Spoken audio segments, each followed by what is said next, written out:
Bienvenue dans notre cabinet de curiosité. Il est écrit qu'il est relié en peau humaine. Si c'est un vrai, sachez que ça se compte en dizaines de milliers de dollars. Vraiment pas cher. 2005. C'est ça, bonne chance. C'est une affaire. Manifestement, il veut faire son beurre, mais nous aussi, il faut qu'on s'y retrouve. Vous nous donnez une minute? Si c'est bien de la peau humaine, nous retrouverons même peut-être des parents. C'est stupéfiant. Vous n'allez pas la manger quand même. Et pourquoi pas? Oh mon Dieu. Obscura n'est pas le magasin d'antiquités où irait votre grand-mère, à moins qu'elle soit très excentrique. Serait-ce une camisole de force? Je m'appelle Mike. Et moi, c'est Evan. Nous avons consacré notre vie à collectionner et négocier. à fouiller et dénicher Pour faire de notre affaire, une référence en la matière. voici Cabinet de curiosité. Bonjour. Bonjour. Est-ce que vous achetez aussi Des fois, qu'est-ce que vous avez? des vieux livres? Quel genre? Il doit être manié avec précaution. Absolument. J'aime bien collectionner des choses étranges et inhabituelles, comme des insectes morts. Je garde tous les trombones que mon chien avale. Mais là, c'est un peu trop bizarre, même pour moi. Où avez-vous eu ce livre? J'ai une passion pour les vieux livres, alors j'ai acheté une grande boîte pleine de Bibles. Et parmi les Bibles, il y avait ce livre. Qui parle de quoi? Il est écrit qu'il est relié en peau humaine. Les livres reliés en peau humaine, contrairement à de la vache, sont extrêmement rares aujourd'hui. Il s'est agi d'une pratique assez commune au XVIIIe et XIXe siècle. Souvent, la peau provenant d'un corps non réclamé ou d'un membre amputé était utilisée pour relier les livres de médecine. Ça ne ressemble pas tellement à de la peau, pour tout vous dire. Le livre est dedans. Regardez ceci. Ah d'accord, relié en peau humaine. Et ça, c'est donc un étui, j'imagine. Oui.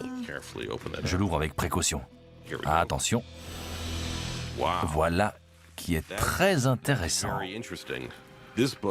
Il est clair que ce livre n'est pas relié avec du cuir ordinaire. Le cuir habituel fabriqué dans les tanneries est plus sombre, plus fin et beaucoup plus lisse. Celui-ci est très clair avec de gros pores. C'est une très belle pièce. Franchement, moi, je trouve ça plutôt rebutant. Faire un livre avec de la peau humaine, ça me donne envie surtout de le donner. Avant de vous en débarrasser, sachez que ces livres sont rares. Vous avez peut-être un trésor entre les mains, ça vaut beaucoup d'argent. Si c'est un vrai, sachez que ça se compte en dizaines de milliers de dollars. Il n'est plus si rebutant, là, hein? Non. C'était juste un livre oublié dans un lot de Bible. C'est peut-être un don de Dieu. Cette pièce m'intéresse beaucoup, mais je veux m'assurer que c'est bien ce de quoi ça a l'air. Pour être honnête, il y a quelques incohérences. Là, il est écrit « relié en peau humaine en 1910 ». Ici, on trouve la mention 1805 et rien sur la peau, c'est étrange. J'aimerais beaucoup le montrer à quelqu'un qui connaît un peu mieux le sujet et avec un peu de chance, confirmera. Absolument. Demandez un autre avis, je veux vraiment savoir. Moi aussi. Ce serait vraiment chouette d'avoir un livre comme ça dans ma boutique, mais pour l'heure, je ne suis sûr de rien.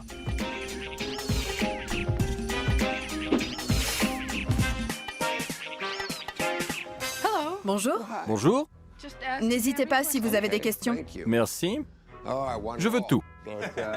Je vous en prie, tout est à vendre. Je collectionne des objets étranges. Je suis toujours à l'affût de choses intéressantes en lien avec le carnaval, le cirque et le grand parc d'attractions de Coney Island. Vous avez quelque chose qui se rapporte au cirque ou aux attractions de foire? Quelques-unes. Bien. J'ai ça, qui fait très cirque.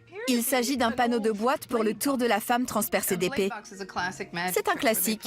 Une femme entre dans une boîte et le magicien plante plusieurs épées. En fait, la femme est contorsionniste et les épées traversent la boîte selon un certain angle. La femme collait le dos contre la paroi perpendiculaire, sa tête penchée par ici. Ce n'était pas confortable, c'est le moins qu'on puisse dire. Et il fallait quelqu'un de bonne taille. Vous semblez en connaître un rayon.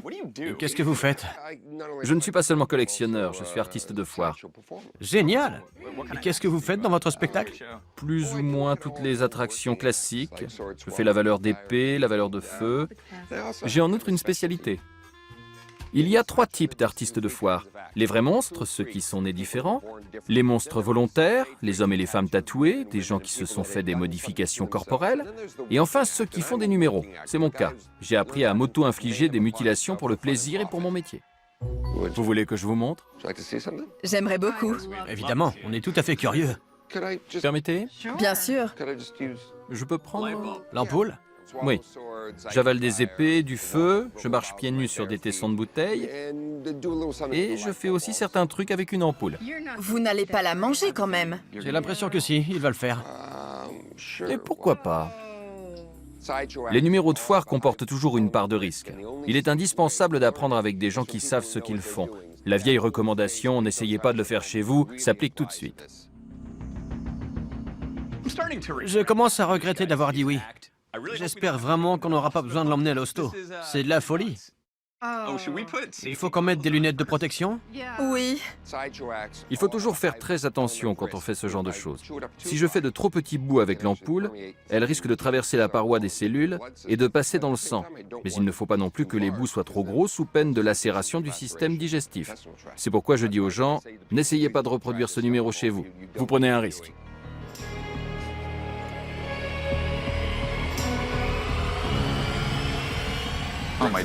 J'y crois pas. Oh, c'est pas possible. Quel goût ça a? J'hallucine. Ça a un goût de poulet. Incroyable. C'est le numéro le plus inouï que j'ai jamais vu. Il y a un morceau là qui est un peu dur à avaler. Au secours! J'ai mal à la gorge. Ça a l'air bon. Oh, c'est pas possible. Oh, regardez, elle est farcie. Oh, c'est pas vrai. C'est horrible ce bruit.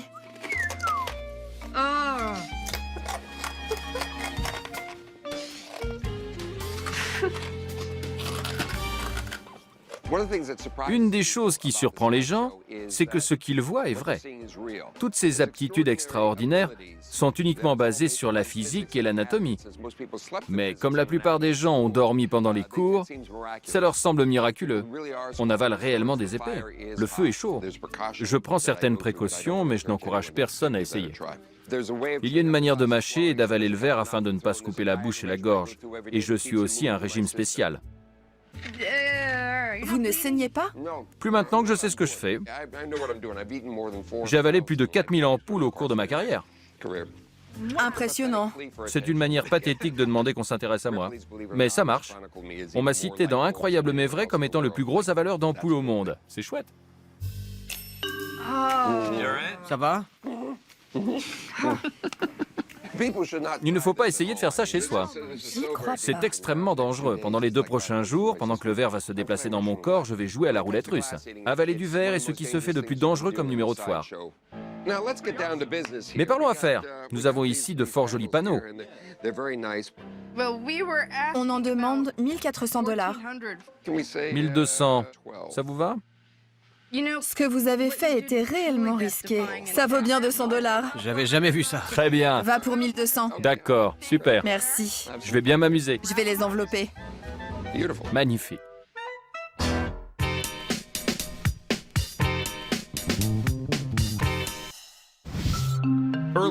Tout à l'heure, une cliente est venue à la boutique avec un objet rarissime, un livre soi-disant relié en peau humaine.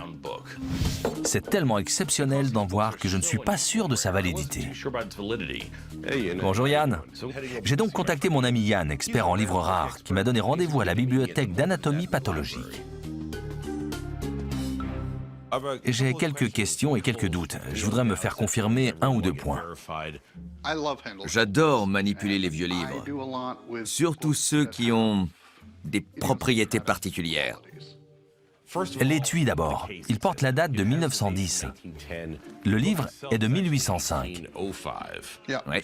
comme c'est écrit ici. C'est peut-être un ancien propriétaire qui a fait faire un étui. Dans ce cas, 1910 serait la date de la reliure et 1805 la date d'impression du texte. La reliure date donc de 1910 et c'est peut-être de la peau humaine. C'est cela. La difficulté, c'est que le porc et la peau humaine sont quasiment identiques. L'indice qui permet de les différencier, c'est que le porc présente 3 follicules en triangle. La reliure est très ouvragée. Et donc, elle cache les détails de la peau. En effet, Qu'en pense l'expert? C'est du porc, de la peau humaine, un mélange des deux? Qu'est-ce que c'est? difficile à dire. Assurément, on dirait de la peau humaine. C'est possible. Si c'est le cas, ça pourrait être vraiment très intéressant. Intéressant, comment? Ce livre, Le voyage du pèlerin, relié en peau humaine, se vend autour de 70 000 $. Ça alors? Tu comprends, Ouais, bien sûr. c'est énorme. C'est clair, j'ai pas envie de me tromper. J'aimerais pouvoir être affirmatif, mais pour cela, il faut faire des tests ADN. S'il faut faire un test ADN pour découvrir si ce truc est réglo, on va le faire. Je te tiens au courant. Tout le plaisir est pour moi. Merci. Ma mission, découvrir si le vieux livre d'une cliente est réellement relié en peau humaine. Si oui, il pourrait valoir extrêmement cher. Bonjour. Dr. Steers? Bonjour Mike. Enchanté. Enchanté. Je suis donc allé le présenter à l'Institut médico-légal pour qu'il fasse des analyses et élucide ce mystère une fois pour toutes. On m'a dit que ce livre était relié en peau humaine. Vous êtes des spécialistes, vous pourrez me dire si oui ou non. Notre spécialité, c'est la médecine légale. Nous observons des substances biologiques et nous tâchons d'en déduire des informations. Nous allons effectuer des tests sérologiques. J'espère que nous pourrons arriver à une conclusion nette. Ceci est un microscope digital portable qui nous permet d'observer la structure cellulaire des objets. Nous voyons quelques pores. Je pense qu'il s'agit de résidus de follicules pileux. D'après l'espacement, ce n'est pas un animal poilu comme une vache ou un cheval. Avec ce grossissement, on dirait qu'il y a beaucoup de débris. Je crois qu'on voit quelques cellules intactes. Et ce que vous voyez vous semble être des cellules humaines, animales? Vous les reconnaissez? Pour l'instant, nous cherchons à exclure une hypothèse. D'accord. À ce stade, on ne peut pas exclure qu'il s'agisse de peau humaine. Il faut faire d'autres tests. Nous allons prélever un échantillon. Bien. D'abord, je le nettoie avec de l'alcool. Qui sait combien de doigts ont touché ce livre? Ouais, c'est sûr. Les gens laissent des résidus de peau. Donc, on a peut-être une centaine d'échantillons de cellules humaines Je vois. sur ce livre. S'il est contaminé avec de l'ADN humain et qu'on obtient un résultat positif, ça ne veut rien dire. Je vais gratter sur le bord. En fait, si on trouve que c'est de la peau humaine, on pourra dire si c'est un homme ou une femme. Incroyable. Il est même possible qu'on retrouve des parents. C'est hallucinant. Tout ce qu'on peut dire à partir de ce tout petit prélèvement. Ce suspense me tue.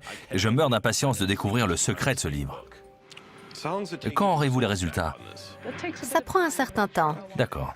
Je ne sais pas exactement. Appelez-moi quand vous aurez des nouvelles. Je meurs d'impatience. Absolument, on vous appelle. Super, à bientôt. À bientôt.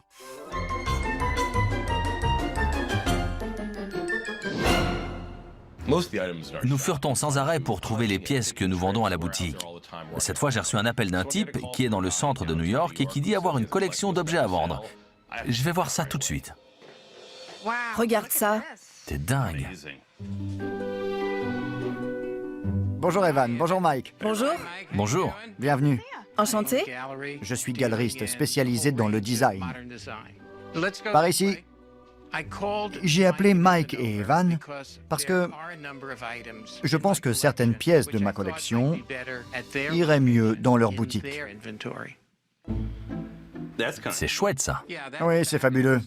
C'est une caméra mitraillette japonaise de la Deuxième Guerre. C'était pour l'entraînement? Non. Les pilotes s'en servaient pendant les bombardements. Ils installaient la caméra mitraillette à l'avant de leur appareil et appuyaient simplement sur la gâchette. Intéressant. Ainsi, ils filmaient les autres avions abattus ou les navires attaqués. C'est ce qui a servi pour filmer les archives de guerre? Tout à fait. C'est fou. J'ai une gâchette de rechange, Nom d'un petit bonhomme. au cas où. C'est plus sûr. Et le détail qui tue, En effet. Regarde ça. C'est un beau viseur de tir anti-aérien. Exact. Magnifique. Et il s'ajuste ici, à l'avant de la mitraillette. Hallucinant. Ça doit peser 1 tonne. Je vous en prie. À toi l'honneur.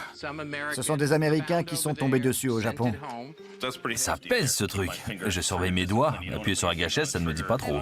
C'est un bon entraînement. Même si bien sûr, il n'y a pas de balle dedans, mais quand même. Ouais. Très impressionnant. Vous le lâchez à combien? Vu l'état, je dirais que 1500 $ est un bon prix. J'adorerais acheter cette mitraillette, mais au prix où il nous l'a fait, on va avoir du mal à dégager notre marge. Si on ne trouve rien d'autre, on repartira les mains vides. C'est vraiment dommage étant donné les pièces inouïes de cette collection. J'adorerais avoir ça dans mon magasin. Ceci est un appareil médical permettant la circulation sanguine. Un cœur artificiel? Oui. Quand il n'y avait pas de cœur disponible, il fallait relier le patient à quelque chose. Cet appareil restait à l'extérieur du corps. C'est clair, il ne pouvait pas être à l'intérieur. Non. Étonnant. Vous savez, à 2005, c'est donné. C'est ça, bonne chance. Un vrai collectionneur d'instruments médicaux paierait cher pour ça. Pas moi. Pas étonnant qu'il ait une telle collection. Au prix où il vend ses pièces, personne ne peut acheter. Par ici, j'ai quelque chose qui pourrait vous plaire. C'est un spatioflingue? Oui. Oui, C'est génial. c'est un pulvérisateur de DDT portable. La vache. Il était utilisé dans l'industrie. J'adore ces trucs qui viennent de l'industrie. Bien sûr, ils sont conçus pour être pratiques, mais en plus, ils sont beaux. C'est vrai, Ils trouvent une seconde vie. tout à fait. Ce pistolet à DDT ressemble à une arme de science-fiction. Il est chromé, il est sublime et il balance du pesticide. On a toutes les raisons de l'adorer. Vous nous le laissez à combien? Je dirais 1500 $. C'est une affaire. Et c'est négociable? Un tout petit peu. Tout de même. Pour moi, Il en reste combien, d'après vous? C'est bon, je vois comment ça va finir. vous nous donnez 1 minute? Allez-y. C'est toujours très difficile de se déplacer sur un appel pour être confronté à des prix de détail. Manifestement, il veut faire son beurre, mais nous aussi, il faut qu'on s'y retrouve. Qu'est-ce que tu en penses? C'est quasiment un prix de détail. On avait assez perdu notre temps. Si on n'a pas un prix correct, on s'en va. On a discuté. La marge de négociation est trop juste. Voyons ce que vous avez d'autre. Bien. Voici quelque chose que vous, Evan, devriez particulièrement apprécier. Mazette. Un jeu complet d'anneaux de mesure de diaphragme. Superbe. Ça a été une avancée importante. Dans la contraception. C'est exact. Historiquement, c'est un objet important. Ces anneaux de mesure sont utilisés par les médecins pour déterminer la taille d'un diaphragme. C'est vrai que c'est carrément chouette. C'est joli. C'est très intéressant. Ils sont en ébonite, le premier caoutchouc des années 1850. C'est juste. Vous imaginez mettre ça? Je préfère pas. Ouais. Il s'agit d'un objet très rare. Il n'y en a pas beaucoup, c'est un objet historique. Je connais des clients qui seraient ravis de l'acheter. J'espère qu'il va nous faire un prix parce que si c'est trop cher, on laisse tomber. Combien pour ce jeu d'anneaux? C'est une très belle pièce. Je suis d'accord. Bien, ils vous plaisent. C'est important pour vous de les avoir. Oui. Ouais. Bien sûr, je vais vous faire une fleur parce que vous êtes particulièrement sympathique. 750. Vous faites une affaire. Je crois qu'ils valent beaucoup plus. Tu dirais combien, toi? 600? Dans les 600, 650? 600 et des poussières? 650 pour vous, c'est d'accord. Marché conclu. Génial. Génial. Merci. Merci. Merci. On a fini par s'entendre sur un prix. C'est une très belle pièce. Beaucoup des objets que nous vendons ont à voir avec le côté dérangeant de la médecine. C'est notre gagne-pain. C'est ce qui nous plaît. Et ces anneaux sont complètement dans l'esprit. Ils vont avoir fière allure dans la boutique. Je crois qu'on les vendra bien.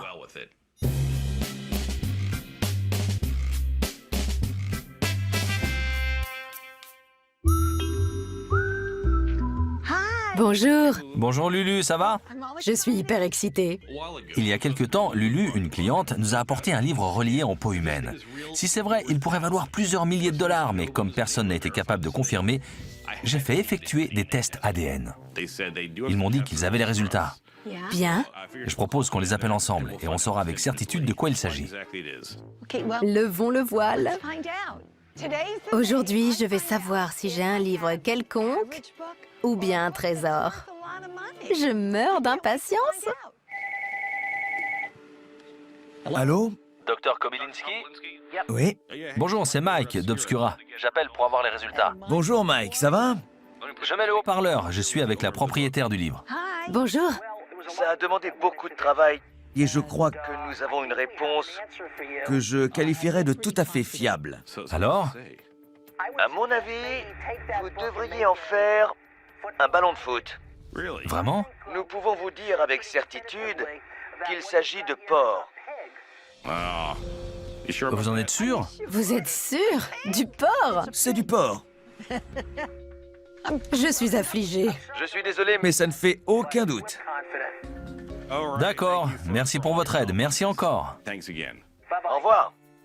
J'ai espéré, j'ai prié pour que ce soit ce que ça prétendait être. Une reliure en porc, comme un ballon de foot. Moi qui croyais détenir le Graal. Malheureusement, En fait, non. je regrette, mais ça ne va pas nous intéresser. Un jour c'est un livre en peau humaine, un autre jour c'est un livre en porc. Ça vaut toujours dans les 200 dollars.